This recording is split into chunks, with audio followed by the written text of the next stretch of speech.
नमस्कार दोस्तों, हिंदी मार्गदर्शन चैनल में आपका स्वागत है। मैं ब्रिजेश पाठक। आज का टॉपिक हमारा है समास। समास के बारे में मैं बता दूं, ये दो या दो से अधिक शब्दों के मेल को समास करते हैं।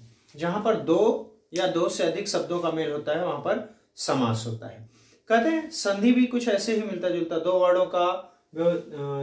वर्णों का मेल संधि होता है। तो दोनों में अंतर जान लेना थोड़ा सा हमें आवश्यक है। इस समय कह रहे हैं कि जहां संधि में दो वर्णों का मेल होता है वहीं समास में क्या हो जाता है, दो पदों का मेल हो जाता है।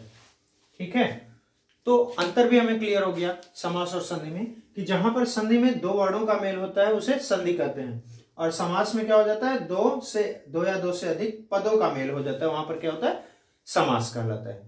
अब बात आती है समास के भेद को जानने की।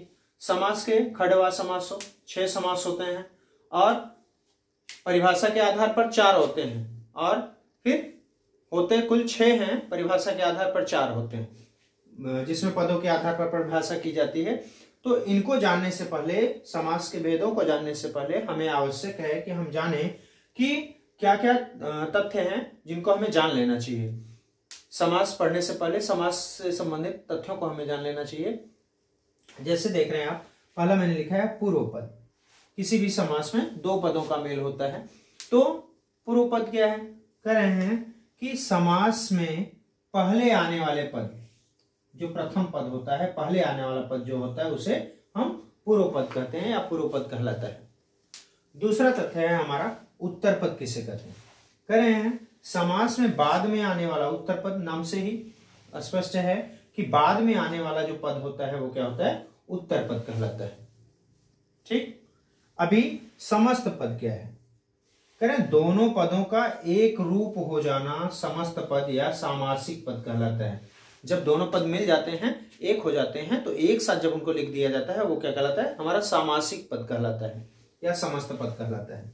समास विग्रह, यहां भी देखिए, जब संधि हम अलग अलग करके लिखते हैं, संधि को अलग अलग करके लिखते हैं, दोनों शब्दों को, दोनों वर्णों को जब हम अलग अलग करके लिखते हैं तो वो क्या कहलाता है, संधि विच्छेद कहलाता है ना।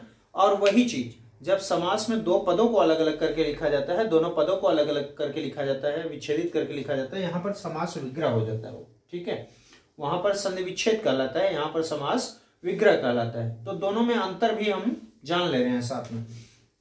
अगला है हमारा समास विग्रह। तो दोनों पदों का अलग अलग करके लिखना क्या कहलाता है, समास विग्रह कहलाता है।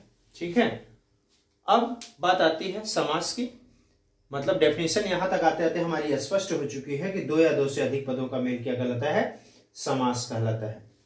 ठीक है, अब हमने जान लिया इसे। अब आवश्यकता है हमें जानने की समास के भेद के बारे में, समास के प्रकार के बारे में। तो समास के प्रकार 6 होते हैं, इसके बारे में हम लोग अगली वीडियो में मिलेंगे।